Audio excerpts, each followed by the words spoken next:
guys, King Kaiju here. Today I'm going to be unboxing another Jurassic World figure similar to the Troodon I did a little while back. And this one is going to be the Gallimimus, the Kenner version. So this figure is one that has been popping up recently in a lot of Targets, and I had seen this along with the Troodon when I first got him, but I opted to get the Troodon because I wanted to get the new species and not the repaint. And despite this being a repaint, one that we've actually seen quite a few times, I actually think it's a very, very good repaint. And for that reason, I picked it up this time around. So let's get into the unboxing.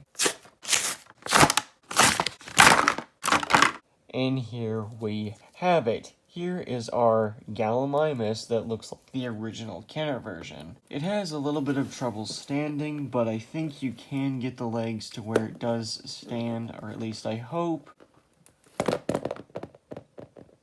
Great. Well, if I didn't have already enough problems with Mattel, this Gallimimus cannot stand, which is weird because I have ones at my other house who actually can stand. I don't have them on me currently, but for some reason, I guess this one can't. Oh.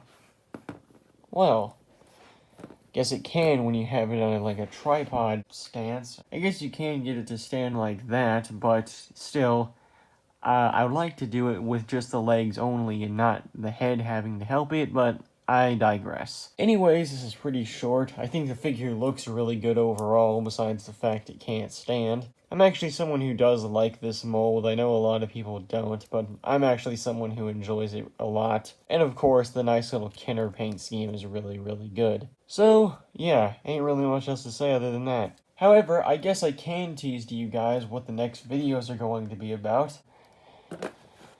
So, for the first review that will be coming, it's over this guy. The second review will be this guy. Yup. So get ready to see both of these figures in the next review. So, I hope you guys enjoyed. I'll see you guys in the next video. Goodbye.